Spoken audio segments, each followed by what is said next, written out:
They end up at a different prison camp called Cabanatuan. Cabanatuan prison camp was just like O'Donnell, and it is hard for me to separate them in my mind. I have trouble separating the two prison camps because one was just as bad as the other. Little water and dirty, filthy living conditions. Back to rice, but now more soupy instead of dry. People were still dying with dysentery and other diseases. I was still in my dirty clothes that had not been off my body since leaving our camp on Bataan.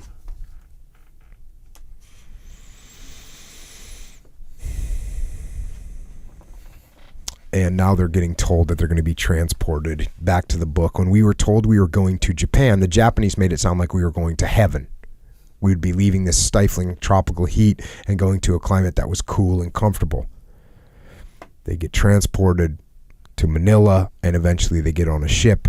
The ship that we got on was large and apparently carried Japanese troops from place to place. I'm not sure how many prisoners boarded this ship, but the number was very high.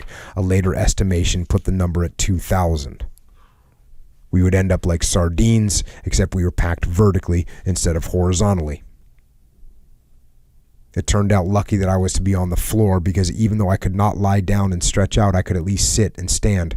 People crowded in the sleeping bays also did not have room to stretch out, but they also did not have enough headspace to stand up. By now the ship was getting unbearably hot from the heat of the tropical sun, and the large number of prisoners in such a confined space added to it. It was quickly turning into agony. But we had not seen the worst. Because many of the prisoners were still coming down with dysentery, toilet facilities soon became a problem. All we had was a bucket on topside, and the Japanese guards would only let about 2 people out at a time. It wasn't long before we were crowded at the ladder wanting to use the so-called facility. And it also wasn't long before the place became a stinking cesspool.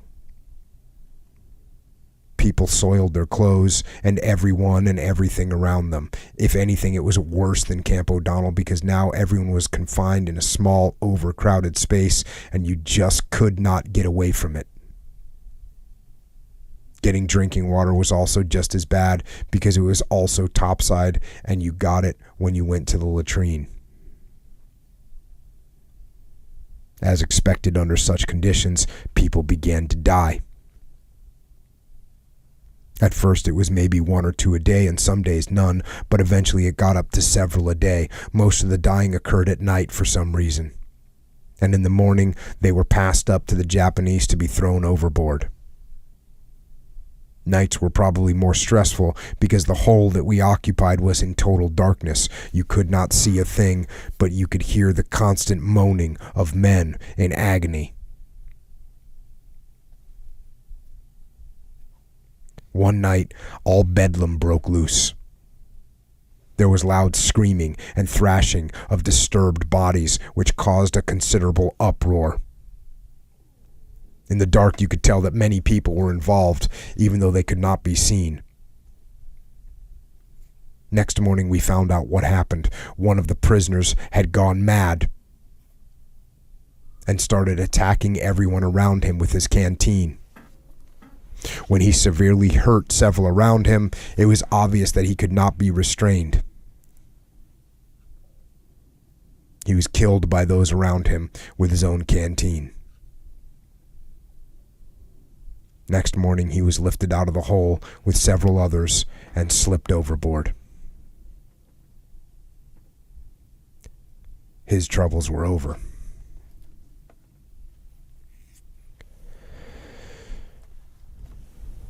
So,